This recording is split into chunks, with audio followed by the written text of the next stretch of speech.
ici il y a de l'eau. Élisée n'a pas parlé beaucoup de choses. Amène-moi un plat. Amène-moi aussi du sel. Amen. Il a pris ça pour aller mettre à la source. Ceux qui étaient stériles, ils ont trouvé directement la guérison. Ceux qui ne mettaient pas au monde, que ce soit l'homme, que ce soit la femme, après avoir bu cette eau, directement c'était la guérison spéciale. Ils s'attendaient au nom de notre Seigneur. Et il a commencé à parler en puissance. Parce que ce n'était plus Élisée qui parlait, c'était la gloire, c'était Dieu qui opérait maintenant des miracles et le prodige dans sa vie. Amen. Où est-ce que nous cherchons le Seigneur? Le Seigneur est saint.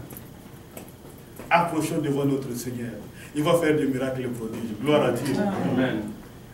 Ça, c'est la deuxième personne. La troisième personne, c'est notre Seigneur Jésus-Christ.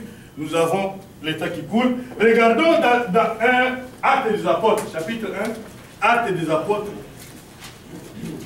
Actes des Apôtres, chapitre 1, verset 8.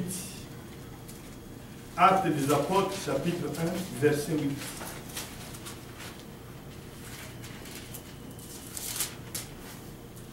Actes des Apôtres, chapitre 1, verset 8. Si quelqu'un a trouvé, qu'il lise. Si quelqu'un a trouvé, il peut lire. Verset 8 à 9. Mais vous recevrez une puissance, le Saint-Esprit survenant sur vous, et vous serez mes témoins à Jérusalem, dans toute la Judée, dans la Samarie et jusqu'à l'extrémité de la terre. Après avoir dit cela, il fut élevé pendant qu'il le regardait, et une nuée le déroba à leurs yeux. Amen. Vous voyez encore la même chose ici. Quand Jésus voulait être enlevé, il n'a pas voulu partir sans demander quelque chose.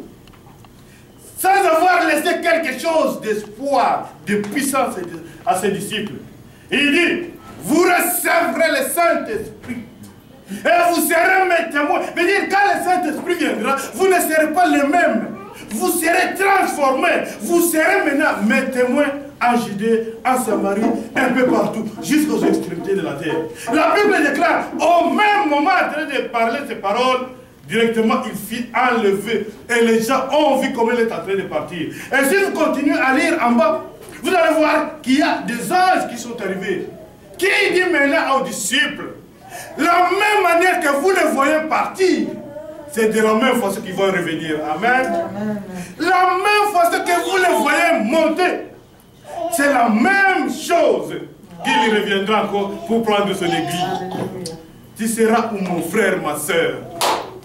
Quand le Seigneur va venir, lui il est parti, il nous a laissé une promesse ferme, qui est la même chose que vous le voyez partir. Il viendra de la même chose. Et le monde aujourd'hui se trouve dans l'obscurité. Dieu ne se trouve plus dans des églises. Dieu se trouve maintenant entre des petits groupes, là où il y a les gens qui l'adorent en vérité. Les gens qui marchent selon la parole de Dieu. Les gens qui parlent, qui cherchent Dieu, avec des pleurs, avec des cris, avec des larmes aux yeux, c'est là où notre Seigneur se retrouve pour le moment.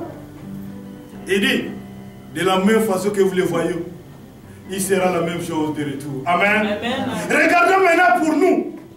Quatrième personne, c'est toi et moi qui serons enlevés. Gloire à Dieu. Ce que nous attendons, c'est l'enlèvement maintenant de l'église. Toi et moi, nous serons enlevé. Mais le Seigneur Jésus n'a pas voulu partir sans nous donner une promesse. Frère, lis-nous Jean 14, verset 1 à 5. Jean 14. Jean 14. Regardons cette promesse que le Seigneur nous a donnée. Jean 14.